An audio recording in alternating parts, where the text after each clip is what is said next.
मैनू किसी ने खुद किया कहते तू भीख मंगेगा पर अपन भीख की बजाय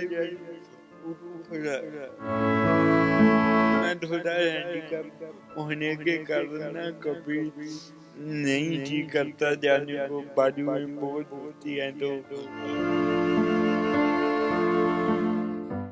गुस्सा भी आता है। जो लोग बदतमीजी करते हैं फिर बाद में अपने आप को थोड़ा हौसला देते हैं जब अगला अपना मन अपना दिल खुश कर गया।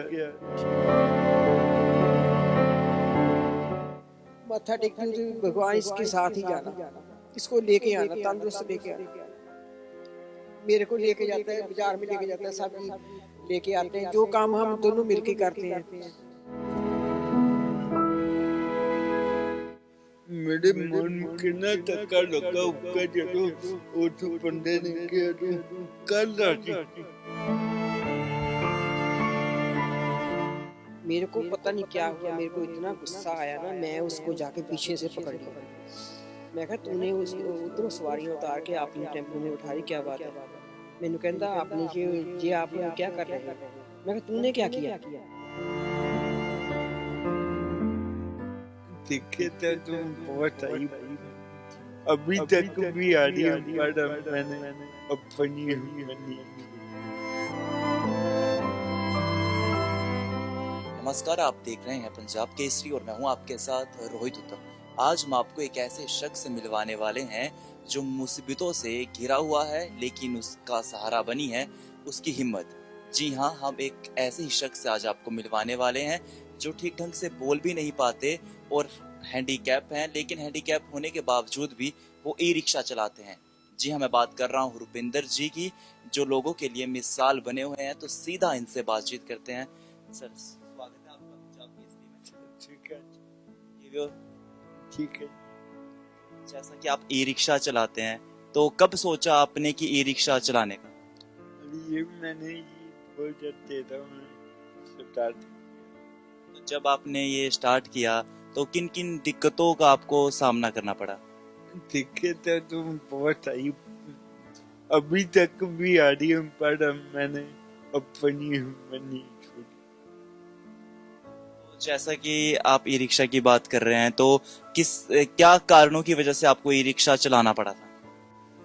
क्योंकि हैंडीकैप होने के कारण ना तो कोई दुकान में जॉब मिल सकती है, ना कोई कहीं कोई रखेगा। हमें आपको पता ही है कि मुझे बंदे को तो सही बंदा चाहिए, ठीक है ना। इसलिए थोड़ा आखिर में मैंने सोचा कि चलो यही वाला काम, ठीक है। घर में कौन कौन है आपके? मेरी मदर है, मेरे बेटी वाइफ है, वो मेरा भगवान। क्या बात है। तो जैसा कि आप ई रिक्शा चलाते हैं, तो कितने समय से चला रहे हैं और कब कब, मतलब कौन सा टाइम रहता है सुबह से लेकर शाम तक? मेरा ना एक्चुअली कोई टाइम नहीं है, क्योंकि फिर मैं थोड़ा हैंडीकैप होने के कारण ना कभी नहीं जी करता जाने को, बाजू में बहुत दोस्ती है तो अभी थोड़ा बैटरी खराब हो गई है तो उसी की वजह से थोड़ा नहीं जा पा रहा हूँ। तो वैसे तो मैं पहले तो 2-4 घंटे घुमाता था, वो अभी थोड़ा बैटरियों की वजह से नहीं जा पा रहा। तो बात करें हैंडीकैप की, तो कैसे हुए थे, कुछ बताना चाहेंगे? बस मैं तो शुरू ही से तो चलो भगवान की कृपा है कि थोड़ा होता मैं इतनी काबिल हो गया, नहीं तो पता नहीं क्या हाल होता। जैसे कि आप ई रिक्शा चलाते हैं, तो कस्टमर्स की बात करें तो जो ग्राहक हैं तो काफी ज्यादा कभी रूड भी हो जाते हैं, बदतमीजी भी करते हैं, तो वो क्या कहना आपको उसमें? क्या कई देखो गुस्सा भी आता है जो लोग बदतमीजी करते हैं, फिर बाद में अपने आप को थोड़ा हौसला देते हैं जब अगला अपना मन अपना दिल खुश कर गया, ठीक है ना। जो ज्यादा काली धना गया तो गया है, ठीक है ना। कई लोग ऐसे भी हैं बहुत प्यार करते हैं, बहुत यानी कि अच्छा भी लगता है, बातचीत करते हैं, वो करते हैं, कोई हाथ मार के जाता है, कोई थापी दे के जाता है। उस वर्ष तो बहुत जानी के अपने आप को ऐसे बताया कि भगवान ही आ गया है बस। कभी आपने ये कोशिश नहीं की कि सरकार से थोड़ी हेल्प मांगी जाए, कुछ सहायता वगैरह? सरकार सरकार तो कदी उम्मीद कर सकदा बंदा। एक बड़ी 2-4 महीने की गल है, मैं ना मत्था टेकन गया गुरुद्वारे च, पुलिस वाले खड़े थे उधर, मान साहब आ रहे थे, भगवंत मान साहब ते मैं मत्था टेकन गया ते मैनू मैं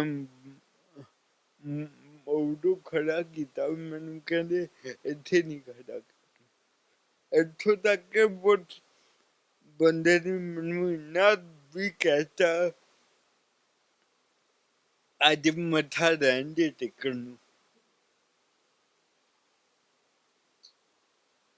अज मत्था रहन दे टेकन नू, कल टेक लो।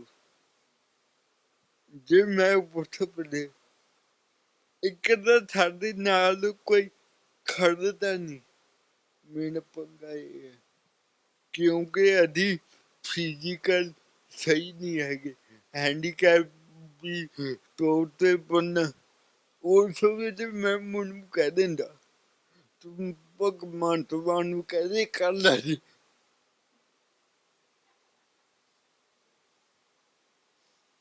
ਤੁਸੀਂ ਆਪ ਦੇਖੋ ਜੀ, ਜੇ ਮੈਂ ਪੁੱਠੇ ਚਲਾ ਦਿਆਂ, ਜੇ ਮੈਂ ਪੁੱਠੇ ਚਲਾ ਦਿਆਂ ਜੀ, ਮੈਂ ਕੰਮ ਮੈਂ ਚਲਾ ਦਿਆਂ, ਇਹ ਗੱਲ ਗਲਤ ਹੈ। ਇਹ ਗੱਲ ਜੇ ਮੈਨੂੰ ਰੱਬ ਨੇ ਹੌਸਲਾ ਦਿੱਤਾ मैं ताई चला दिया, जे मैं आ गई तो मैं तो फिर बकरी जदे मेरे च कोई फर्क नहीं है। मैं तो एक चीज कहना,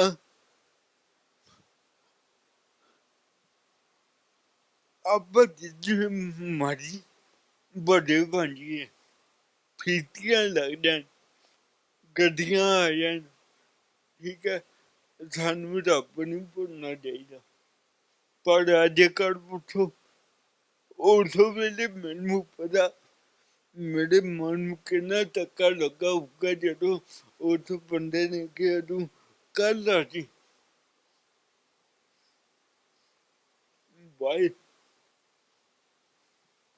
कभी मन नहीं करता कि जब आप ई रिक्शा चलाते हैं तो बस रहने दो, घर बैठ जाओ, आराम करता हूँ, थक लगती होगी आपको, तो कैसे देखते हैं आप इसको? कोई तो चलो आगे आगे शरीर भाजी थोड़ा चली जाता है, तो हुण मेरी मदद करो, नहीं बचाते ज्यादा कहते भी तू जा ना जा, ते थोड़ा बहुत जिदा बाहों बहुत दोस्ती हो, मैं दवाई भी ली पर ना कोई ज्यादा जानी के वो नहीं हुआ।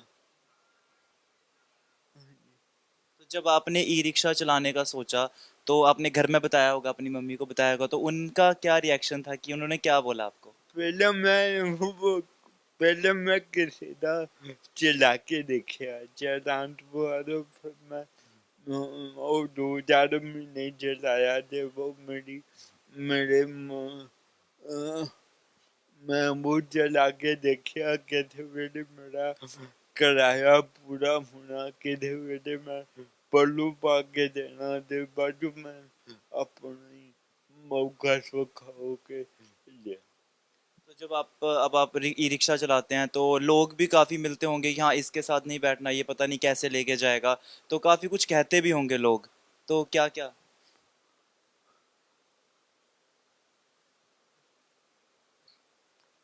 कहते मैं बंदा बैठाया एक बारी और मैंने कई बार जा चुका बंदा वो, ते एक सफेद सफेद ही कर रहे थे, मैं जिथे उन्हें लाना उतरना सीखा मैं लाया ते वो यकदम एक एक्टिवा ते लेडी आई ते मैनू कहंदी भाजी भाई सवारी लैके जानी रेलवे स्टेशन तो घर ते मैं उन्हें कद ही करदा पिया ते ਉਹਨੂੰ ਕਹਿੰਦਾ ਉਹਨੂੰ ਕਹਿੰਦਾ ਇਹ ਇੰਨੀ ਜੋਗਾ ਹੈ ਨਹੀਂਗਾ ਇਹ ਇੰਨੀ ਜੋਗਾ ਹੈ ਨਹੀਂ ਉਸ ਵੇਲੇ ਮੇਰਾ ਯਕਦਮ ਹੀ ਜਾਣੀ ਕਿ ਮੇਰੇ ਦਿਮਾਗ ਨੂੰ ਕਿੱਦਾਂ ਹੋਇਆ ਕਿੱਦਾਂ ਨਹੀਂ ਹੋਇਆ ਮੈਂ ਜਾਣੀ ਕਿ ਉਹਨੂੰ ਮੈਂ ਕਹਿਤਾ ਮੈਂ ਕਿਹਾ ਮੈਂ ਅੰਕਲ ਗੱਲ ਕਰਦੇ ਆ ਨਾ ਮੈਨੂੰ ਗੱਲ ਕਰਨ ਦਿੱਤੀ ਜਾਵੇ ਜੇ ਉਹ ਬਾਈ ਚਾਂਸ ਉਹਦੀ ਗੱਲ ਸੁਣ ਕੇ ਉਹ ਚਲੀ ਜਾਂਦੀ ਤਾਂ मैं बैठा रह गया। तो जिस तरीके से आपने बताया कि आपकी एक लड़की भी है, तो उसको आप कैसे उसका फ्यूचर देखते हैं, क्या बनाना चाहते हैं बड़े होकर? ये तो देख भगवान जो करेगा ना ठीक करेगा मैनू रब ते इन्ना यकीन है ना रब जो करदा रब कदी किसे ते माड़ा नहीं सोचदा पर ਆਪਾਂ ਲੋਕ तेरे मेरे को ਇਹਦਾ ਇਹਦਾ ਹੋ ਜੇ ਇਹਦਾ ਹੋ ਜੇ ਇਹਦਾ ਦਾ ਰੱਬ ਜੋ ਜਾਏਗਾ ਵਹੀ ਹੋਏਗਾ ਮੈਨੂੰ ਕਿਤੇ ਨੇ ਖੁਦ ਕਿਹਾ ਸੀ ਕਹਿੰਦੇ ਤੂੰ ਭੀਖ ਮੰਗੇਗਾ पर रब ने भीख की बजाय मैनू उठू फड़ाया। इस तरीके से आप देखते हैं कि कई लोग ऐसे भी हैं जो ठीक ठाक होने के बावजूद भी सड़कों पे ऐसे ही भीख मांगते हैं, तो आप इतना अच्छा काम कर रहे हैं, तो उन लोगों को आप क्या कहना चाहोगे?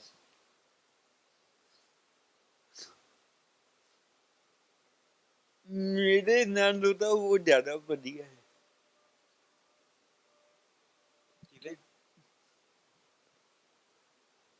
क्योंकि नशा देखो नशा वो जो कर रहे हैं ना उन्होंने उम्र घट रही उन्होंने उम्र बढ़ नहीं रही अजकल पंजाब दे विच इन्ने नशेड़ी है ना कहने कोई हद नहीं मुंडे जैसी टोड़ा कर गए घूमर उन्होंने देख के बहुत डर लगता देख के इन्ना जाने के दहशत मन दे विच पैदा हुंदी है ना भी इधरों बंदा भज जाए भावें वो बंदा सही है भावें वो नशेड़ी। तो सरकार को आप क्या कहना चाहोगे? कुछ सरकार के लिए आपकी मांग है, या सरकार को कुछ आप हमारे द्वारा कहना चाहते हो? किरी सरकार किदां दी होंदी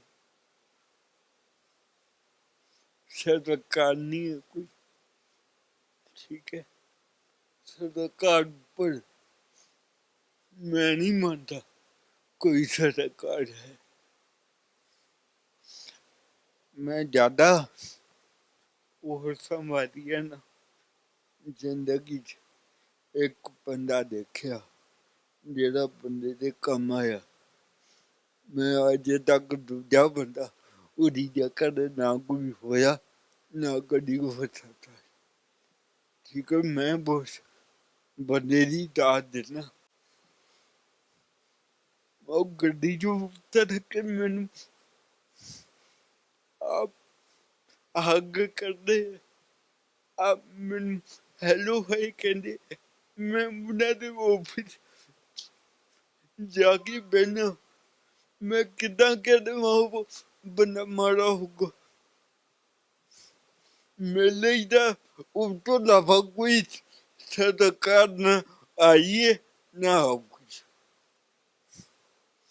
मेले कोई सरकार नहीं सरकार हैगी बड़िया बंदिया दी जे सरकार होवे ना जे सरकार होवे जिदा दे अत्याचार हो रहे है जिदा कोई किसी ना करता उदा ही उन्हें की जावे फिर मैं मनूंगा कोई सरकार हैगी मेरी मेरी मेरी निगाह च ना कोई सरकार है ना कोई हो। तो अब हमारे साथ रुपेंद्र जी की माता जी भी जुड़े हुए हैं, तो इनसे बातचीत करते हैं। स्वागत है आपका पंजाब केसरी में। Thank you. क्या नाम है आपका? कमलजीत का। तो जैसे कि हम देख रहे हैं रुपेंद्र जी, तो अब इनकी उम्र कितनी है? इनकी उम्र 38 है। तो मतलब कब इनके साथ ये इंसिडेंट हुआ और कब है हैंडीकैप? जन्म से ही है जी ऐसे। 3 दिन का था जब इसको सीएमसी ले गए और उसके बाद उसका उधर ट्रीटमेंट चला इसका, तो अभी थोड़ा ठीक हो गया, फिर उन्होंने घर भेज दिया। फिर हमने इसको दवाई देते रहे घर में। तो उसके बाद फिर ये दोबारा फिर हो गया, फिर लेके गए। फिर उसके बाद ठीक रहा, फिर उसके बाद इसको ऐसे दवाई चलती रही। इसके घर वाले बहुत, इसके दादा दादी बहुत इसको मतलब केयर करते थे इसकी, तो रल मिल के ऐसे पाल गया। इन्होंने कब कहा कि ये ई रिक्शा चलाएंगे? और जब कहा इन्होंने कि ये ई रिक्शा चलाने वाले हैं, तो आपका क्या इनके लिए कहना था? ये पहले तो बोल रहा था मैं कैसे बाहर जाऊं, कैसे चलूं, कैसे मैं बाहर घूमूं।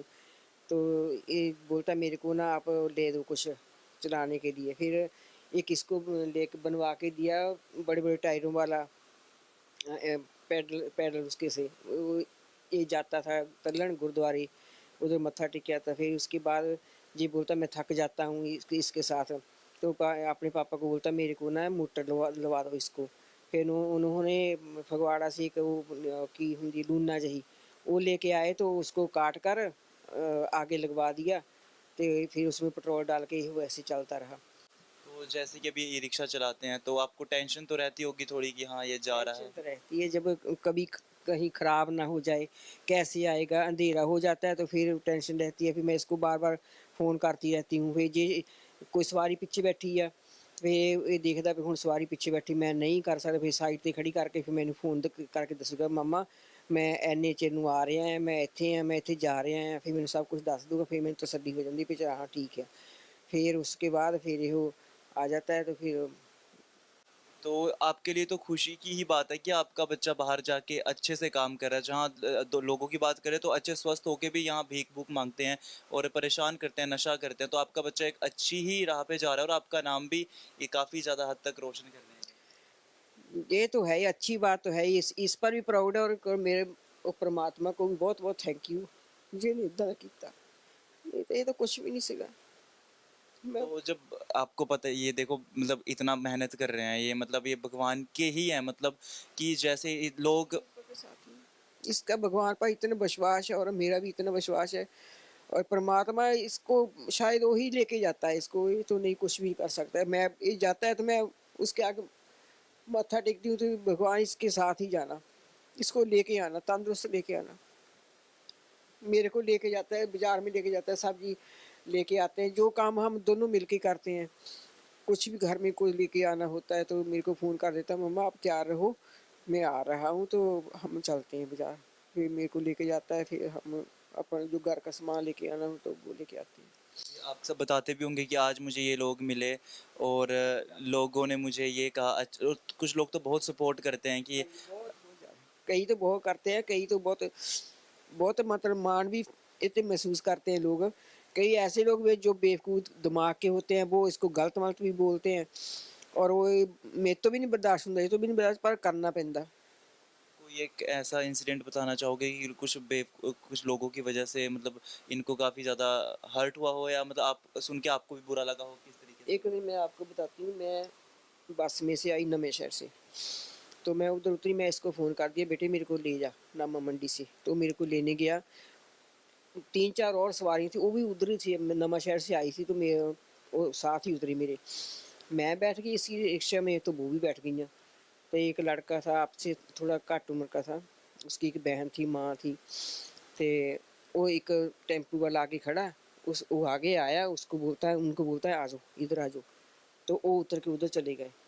मेरे को पता नहीं क्या हुआ, मेरे को इतना गुस्सा आया ना, मैं उसको जाके पीछे से पकड़ लिया। मैं कहा तूने उस उधरों सवारियाँ उतार के अपने टेम्पो में उठा रही, क्या बात है? मैनू कहता आपने ये आप क्या कर रहे हो? मैं कहा तूने क्या किया? तूने, मैं कहा उसकी सवारी, तूने तो ये भी सोचा कि वो ऐसा है, चल कोई नहीं, हम तो तंदुरुस्त हैं, हम तो और भी मिल जाएगी, तो तू उसकी सवारी उतार दी। फिर वो लड़के के मन में आ गई, लड़के को भी गुस्सा आ गया भी इसने गलत किया।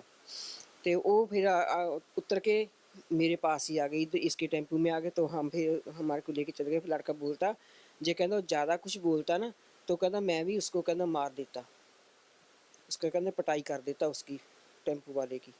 कहता हमारा स्टैंड है इधर, हम इधर खड़े करते हैं। तो आप तो जगह जगह स्टैंड बनाकर खड़े जा हो जाते हो, कभी कहीं कहीं कितनी कितनी दूर तक सड़क आपकी है सारी, ये लोग कहीं नहीं खड़े हो सकते, ऐसे करते हैं। तो बात करें जैसे कि आपने बताया कि आप सिंगल पेरेंट मदर हैं, तो आपके पति की भी डेथ हो गई है, तो कैसे घर का खर्चा कैसे चलता है? खर्चा मेरी पेंशन है, मेरे हस्बैंड की मेरे को लगी हुई, कुछ जे थोड़ा बहुत कर लेता है। पहले तो हो जाता था काफ़ी, ये इसका शरीर ठीक था, अभी इसको थोड़ी प्रॉब्लम आने लगी, इसका सिर दुखने लग गया। तो इसकी जो ये है ना जोड़ जॉइंट इसके वो बहुत दुखते हैं। फिर उसकी वजह से ये मैं इसको बोलती हूँ थोड़ी रेस्ट कर लेना आ जा। तो फिर मेरे को भी थोड़ा दुख लगता भी इदा का बच्चा हो के भी देखो कितना, ਤਾਂ करके थोड़ा ऐसा हो ही जाता, चली जाता कुछ गुजारा, कुत्ते हमत में दे देंगे। फिर कई इदा लोग है इन्ने बेवकूफ दिमाग दे, बिल्कुल फटे नोट दे जाते हैं, उन्होंने पता भी ये खोल के देख नहीं सकता, फटे नोट दे जाते बिल्कुल जिदा। जद घर लिया के मैनू फड़ा फिर मैं देखदी, मैं कहा लाली आ तो मैं कहा जिहा दे के गए जिहे नहीं दे के गए, उन्होंने फायदा की, कई इदा ही पे। आप इनके हौसले देखिए, आप इनके शब्द देखिए, आप इनकी सोच देखिए, कितनी ये बुलंदियों पे छू रहे हैं। और लोगों को इनसे प्रेरणा लेनी चाहिए कि किस तरीके से ये अपनी मेहनत करके, माना कि हैंडीकैप हैं, पर आप ये देख सकते हैं किस तरीके से ई रिक्शा चला रहे हैं और लोगों के लिए एक मिसाल का रूप बने हैं कि काम काम कोई छोटा बड़ा नहीं होता, किसी भी कंडीशन में काम कर सकते हैं। हालांकि आपको पता ही है कि लोग बाहर बिल्कुल स्वस्थ होने के बावजूद भी भीख मांगते हैं, नशा करते हैं, चोरी चकारी करते हैं। उन सभी के लिए रुपेंद्र जी एक मिसाल हैं, जो हैंडीकैप होने के बावजूद भी ई रिक्शा चलाते हैं। कैमरा पर्सन साहिब के साथ रोहित उत्तम, पंजाब केसरी टीवी।